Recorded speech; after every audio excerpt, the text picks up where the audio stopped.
विश्व का। प्रेम से बोलना, फिर भी बोलना। चित्त की वृत्ति को एकाग्र करके बड़े प्यार से बोलना। जन्म जन्मांतरों के मैल को दूर करने के लिए बड़े भाव से बोलना।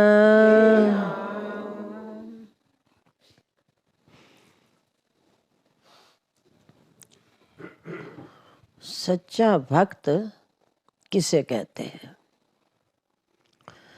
भक्त केवल वही नहीं जिसने मस्तक पर तिलक लगा लिया, तीर्थाटन करके आ गया, तुलसी माता पर जल चढ़ा लिया, यथाशक्ति अनुसार उसने दान पुण्य किया।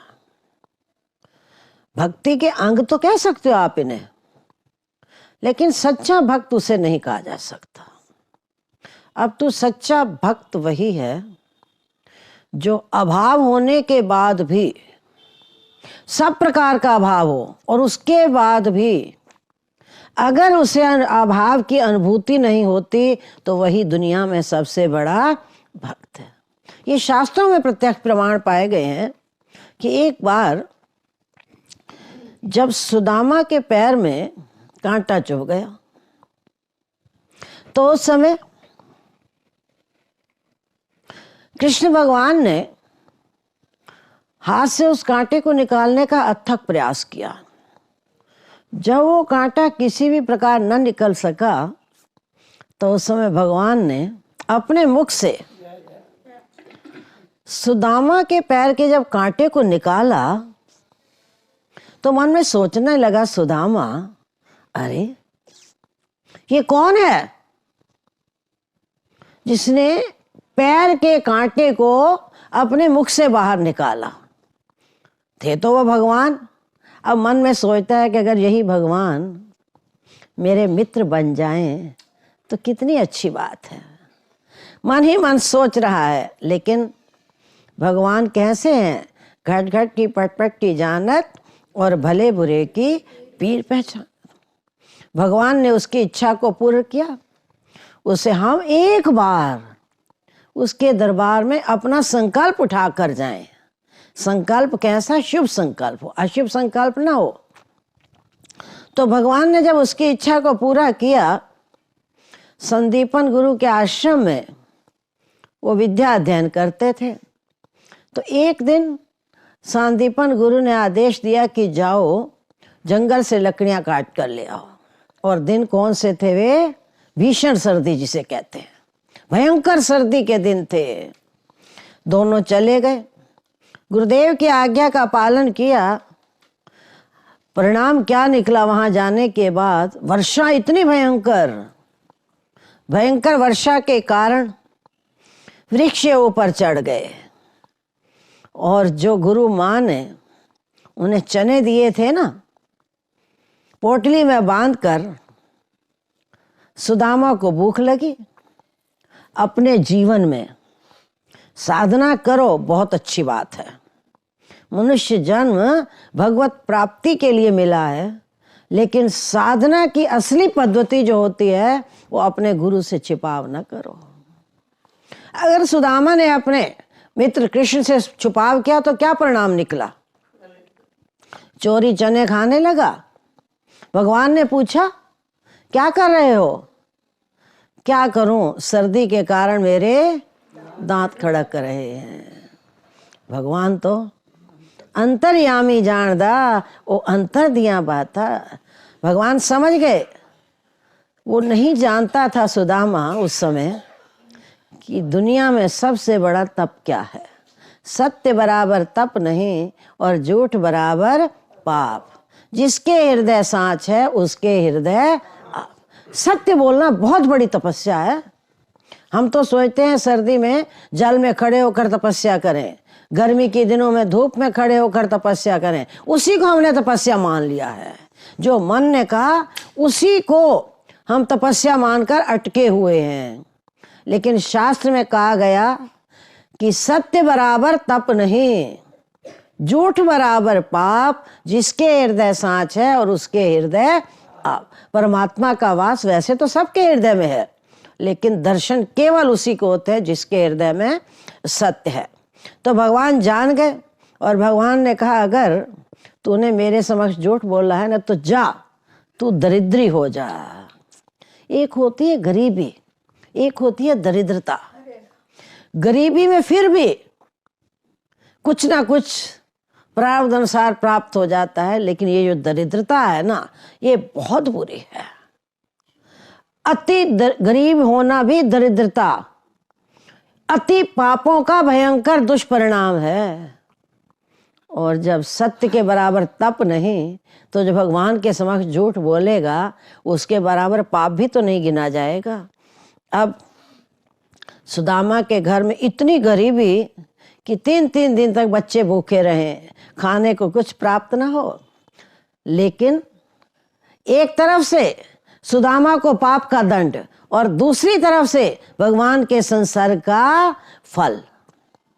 कुछ भी नहीं था घर में, फिर भी सुदामा के मन में अभाव की कोई चिंता नहीं थी। ये होती है भगवत कृपा, उसे कहते हैं असली भक्त। हर तरह का अभाव हो, आज का मानव दुखी क्यों है? जो प्राप्त है उसका सदुपयोग नहीं करेंगे, और जो अप्राप्त है उसी की चिंता में हम हर समय दुखी होते रहते हैं। कभी ये नहीं सोचते कि जो हमें मिला ये तो हमारी प्रारब्ध है, जो नहीं मिला तो अपनी प्रारब्ध पर संतुष्ट रहे। अर्थात कहने का अभिप्राय, कुछ व्यक्ति नकारात्मक सोच को भी सकारात्मक में बदल लेते हैं, और कुछ ऐसे होते हैं सकारात्मक को भी नकारात्मक बनाकर खामखा अपने मन को विक्षिप्त करते हैं, दुखी होते रहते हैं। बात किसी की नहीं होती, बात केवल अपने सोचने की है। सोचने का तरीका क्या है? हमारी दृष्टि क्या होगी? मेज के ऊपर एक गिलास पड़ा है, आधे गिलास में दूध है। अब सकारात्मक सोच वाला कहता है शुक्र है, आधा गिलास दूध का तो है ना। लेकिन जिसकी नकारात्मक सोच है वो क्या कहता है? अरे आधा गिलास, बोलो। केवल जिसने सोचा कि आधा गिलास दूध का है उसे तो शांति मिली, जिसने सोचा कि आधा खाली है उसे अशांति, अर्थात उसका मन दुखी होने लगा। अब सुदामा की जो मनोस्थिति थी, हर प्रकार का अभाव था। 3-3 दिन बच्चे बेचारे भूखे मरते हैं, कोई चिंता नहीं, मस्त है। क्यों मस्त है? जो प्राप्त हुआ यथा लाभ जो व्यक्ति प्राप्त का सदुपयोग करना जानता है वो जीवन में कभी दुखी नहीं हो सकता। हम दुखी क्यों होते हैं? इसीलिए दुखी होते हैं कि मेरे पड़ोसी के घर कार कोठियां हैं, मेरे पास कार कोठियां नहीं हैं। और मनुष्य अधिकतर अपने दुख से दुखी नहीं रहेगा। अब तो किससे दुखी होता है? पड़ोसी मेरा क्यों सुखी है? मैं दुखी रहूं कोई बात नहीं, लेकिन पड़ोसी को सुख नहीं मिलना चाहिए। सुदामा के मन में ऐसा कहीं किसी प्रकार का कोई भाव नहीं था। मस्त भजन का आनंद लेता था, और जिसे एक बार भजन का रस आ जाता है ना, फिर उसके जीवन में बाहरी क्रियाकलापों का कोई प्रभाव नहीं पड़ता। हमारे मन पर क्यों पड़ता है? क्योंकि हमें अभी तक भजन का रस प्राप्त नहीं हुआ। हम उस इंसान की तरफ उंगली उठा देते हैं, वो मुझे बड़ा दुखी कर रहा है, वो मेरे मार्ग में बहुत बड़ी अड़चन डाल रहा है। अरे कौन किसी के रास्ते में अड़चन डाल सकता है? अगर तुम्हारा प्रेम सच्चा है तो किसी की ताकत नहीं। अगर तुम्हारे प्रेम में त्रुटि है तो फिर तुम्हारी नकारात्मक सोच तुम्हें हर पल हर क्षण उस राग द्वेष की दलदल में घुसाती चली जाएगी। और वो दलदल ऐसी खतरनाक है, इतनी भयंकर दलदल है द्वेष की, जब एक बार उसमें इंसान धंस जाता है ना, फिर चाहकर भी उसमें इंसानियत से आसानी से नहीं निकल पाता है। वो तब निकल सकता है जब गुरुदेव की पूर्ण प्रसन्नता का पात्र बने, और प्रसन्नता ऐसे प्राप्त नहीं होती है। हम सोचें कि हमारी क्रियाओं चेष्टाओं से वो प्रसन्न कभी नहीं हो सकते। वो तब प्रसन्न होते हैं जब तुम उनकी इच्छा में अपनी इच्छा को मिला देते हो। और सबसे बड़ी भक्ति है ये, अपने मन की इच्छाओं को अपने इष्ट की इच्छा में मिला देना ही दुनिया की सबसे बड़ी। अब सुदामा ने भगवत इच्छा में अपनी इच्छा को मिलाया, तभी तो संतुष्ट रहा है। नहीं तो वो भी कह सकता था, वाह भगवान मुझे ही तूने इतनी गरीबी देनी थी, मैंने कौन सा ऐसा पाप किया। लेकिन सुदामा ने कभी वाणी से तो क्या, मन में भी ऐसा कभी कोई संकल्प नहीं उठाया। तो एक दिन सुदामा की स्त्री ने कहा, देख रहे हो बच्चे 3 दिन भूखे रहते हैं, और तुम्हारा मित्र भगवान श्री कृष्ण द्वारकाधीश, जाओ उससे कुछ सहायता लेकर आ जाओ। सुदामा की इच्छा नहीं थी, लेकिन स्त्री के बार बार विवश करने पर सुदामा चल पड़ा। तो सुदामा की पत्नी पड़ोसिन के घर से एक मुट्ठी क्या लेकर आई, एक मुट्ठी चावल लेकर सुदामा जा रहा है। द्वारका में पहुंचा, पूछने लगा कहाँ है द्वारका। पहुंचने के बाद क्यों पूछा, क्योंकि वो प्रेम में इतना तन्मय हो चुका था। जब प्रेम की मस्ती छा जाती है ना, बाकी सारी मस्तियां पीछे होती हैं। और भगवत प्राप्ति के लिए सबसे सहज और सरल साधन है प्रेम। प्रेम को क्रियाओं में हमने बांध दिया है। जो प्रेम असीम है, अनंत है, अथाह है, अनिवर्चनीय है, जिसकी कोई सीमा नहीं, उस प्रेम को क्रियाओं में सीमित करना जो है, ये सबसे बड़ी प्राणी मात्र की अज्ञानता है। द्वारका में पहुंचने के बाद पहुंचता है, द्वारका कहाँ पर है। लोगों ने कहा यही तो द्वारका है। किसकी खोज कर रहे हो। मैं द्वारकाधीश के पास। अब वस्त्र कैसे थे सुदामा के, मैले कुचैले फटे पुराने। मेरे दाता जी होवे न गरीब कोई, मेरे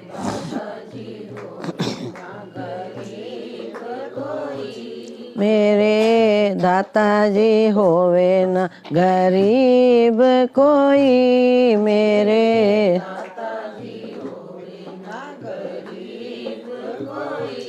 गरीब इंसान की जो मनोस्थिति होती है ना, वो दीन होती है। इंसान को अहंकार कब आता है, या धन से, या गुणों से, या सुंदरताई से। सुदामा के पास उस समय क्या था, गरीब के पास दीनहीन दशा में द्वारकाधीश में पहुंच गया। वहां द्वारपाल खड़े थे महल के बाहर। पूछा कौन हो। कहने लगा जाकर कह दो कि आपका मित्र सुदामा आया है। बस इतना सुनने की देर थी। द्वारपालों ने जब भगवान से कहा, तो भगवान ने कहा मेरा मित्र सुदामा, सुदामा। भगवान सुदामा सुदामा कहते कहते द्वार पर आ गए, और बड़े प्रेम के साथ सुदामा का हाथ पकड़कर उसे अपने सिंहासन पर बिठाया। वैसे कई व्यक्ति कहते हैं कि अपने आसन को किसी को देना नहीं चाहिए। उस दिन किसी संत ने भी कहा है कि अपना आसन दूसरे को मत दो, लेकिन स्वयं आनंद कंद सृष्टि के रचयिता भगवान श्री कृष्ण जी महाराज ने अपना सिंहासन सुदामा को दिया। और नेत्रों के जल से, पानी से नहीं, नेत्रों के जल से भगवान ने सुदामा के चरणों का प्रक्षालन किया है। सुदामा हैरान परेशान सोच रहा है कि भगवान ये क्या लीला कर रहे हैं, क्योंकि तुलसी बाबा ने इसलिए दिख दिया कि जे न मित्र दुख होहि दुखाही, तिनहि विलोकत पातक भारी। जो अपने मित्र के दुख से दुखी नहीं होता, उसके देखने मात्र से भी पाप है।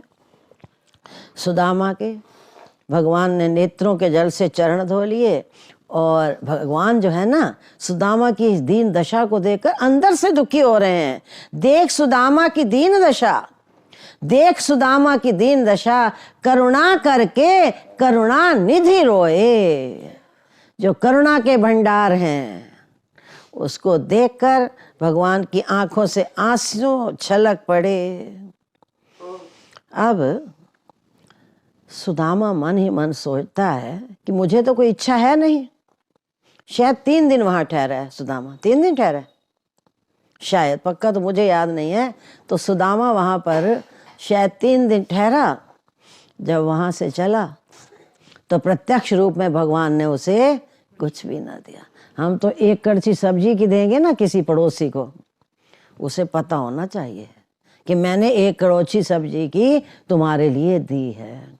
लेकिन भगवान ने इतना बड़ा दे दिया, सब कुछ दे दिया। उधर से सुदामा के घर में जो झोंपड़ी थी, टूटी फूटी झोंपड़ी, वहीं पर क्या निर्माण कर दिया? किसने बनाया? किसने बनाया? विश्वकर्मा ने। इतना सुंदर महल। 3 दिन के बाद सुदामा मस्ती में जा रहा है, न हर्ष है न दुख है। जब सुदामा वहां पर पहुंचा तो जहां पर एक छोटी सी झोंपड़ी थी, उसी स्थान के ऊपर एक महल। सुदामा इधर उधर देख रहा है, क्या गया 3 दिन में? मेरी छोटी सी झोंपड़ी न जाने वो भी कहाँ चली गई। लेकिन फिर सुदामा कहता है, तेरा भाणा कोई बात नहीं, भगवान की इच्छा ऐसी। अभी सुदामा मन में ये सोच ही रहा है। इतने में सुदामा की पत्नी छत पर खड़ी थी, शीघ्रता से नीचे उतर कर आई, सुदामा का हाथ पकड़ा और हाथ पकड़कर वो अंदर महल में ले गई। सुदामा ने पूछा, देवी ये क्या? तो सुदामा की पत्नी ने उत्तर दिया, पति देव, आपके पीछे कौन आया? स्वयं साक्षात परब्रह्म परमेश्वर का कोई अवतार आया, जिसने इतनी सुंदर महल का निर्माण किया। मैं तो समझ भी नहीं सकी कौन आया, किसने बनाया, हो क्या गया? तो उस समय सुदामा कहता है, प्रभु महल दिया, बच्चे दिए, पत्नी दी, सब कुछ दिया, लेकिन एक चीज मुझे मत देना।